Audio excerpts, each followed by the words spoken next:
भैया बहनों, आपका काम पूरा हो रहा है ना। देखिए, 3 पाठ हमारे अपने पूरे हो चुके हैं संस्कृत के, और 24 तारीख से आपकी परीक्षाएं हैं। सारा काम पूरा कर लीजिएगा। और आज मैं आपको कारक चिन्ह और विभक्तियों का संबंध बता रही हूँ।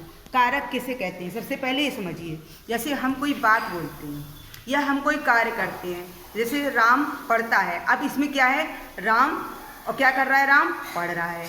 तो राम कौन है, वो करता है, और क्या कर रहा है, पढ़ रहा है। तो जो क्रिया है, क्रिया से संबंध जिसका होता है संज्ञा सर्वनाम का, वो कारक कहलाते हैं। जो संज्ञा और सर्वनाम होते हैं वो कर्ता होते हैं, जो काम करता है। जैसे राम पढ़ता है, राम कर्ता हो गया। सीता गाती है, सीता कर्ता हो गई। इसी तरह से अन्य कारक भी आप देखिए, तो इस 6 कारक होते हैं: कर्ता, कर्म, करण, संप्रदान, अपादान, संबंध और अधिकरण। ये आपने पहले की कक्षा में भी पढ़े होंगे। तो कर्ता कारक जिसका चिन्ह है ने, अर्थात जैसे राम ने पुस्तक पढ़ी तो राम ने, तो राम कौन हो गया, वो कर्ता हो गया। जब हम उसका अनुवाद करेंगे संस्कृत में तो कौन सी विभक्ति लगाएंगे, तब हम प्रथमा विभक्ति लगाएंगे। रामः पढ़ गया, रामा पठति। इसी तरह कर्म, कर्म होता है को।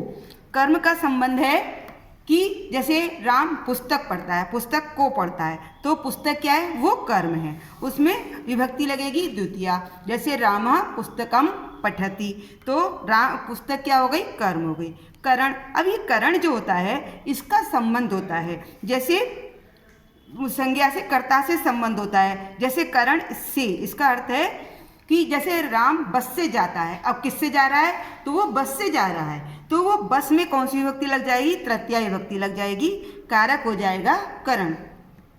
संप्रदान के लिए, जिसके लिए हम कोई कार्य करते हैं, किसी को भिक्षा देते हैं वो चतुर्थी, किसी को नमस्कार करते हैं, किसी को कोई चीज़ देते हैं, उसमें हमेशा चतुर्थी विभक्ति लगाते हैं। इसी तरह अपादान, अपादान होता है, इसका भी देखो चिन्ह से है और करण का भी से है, लेकिन इसमें अंतर क्या है, अलग होना। जब कोई चीज़ किसी से अलग हो रही होती है तब हम उससे में पंचमी विभक्ति या अपादान कारक लगाते हैं। जैसे राम विद्यालय से आता है। अब जब वो विद्यालय से आ रहा है तो विद्यालय को छोड़ दिया, विद्यालय से अलग हो गया, घर आ गया या जहाँ भी गया, लेकिन विद्यालय से अलग हो गया। तो विद्यालय में कौन से कारक हो गया, अपादान कारक हो गया, और हम पंचमी विभक्ति लगाएंगे। जैसे रामः विद्यालयात् आगच्छति, तो कौन सी विभक्ति हो गई, पंचमी विभक्ति, अपादान कारक। ये संबंध कैसा होता है, जैसे मेरी पुस्तक, तुम्हारी किताब, कुछ भी जिसका जब कर्ता का जिस वस्तु से संबंध होता है वो दिखाता है। जैसे इसका चिन्ह का, की, के या रारिये, तुम्हारा, हमारा, ये जो होते हैं वो संबंध कारक कहलाती हैं, और इसमें हमेशा षष्ठी विभक्ति लगती है। जैसे राम की पुस्तक, रामस्य पुस्तकम, गीता की किताब, गीताया पुस्तकम, इस तरह से इसमें षष्ठी विभक्ति लगाती हैं। अब अगला कारक है अधिकरण।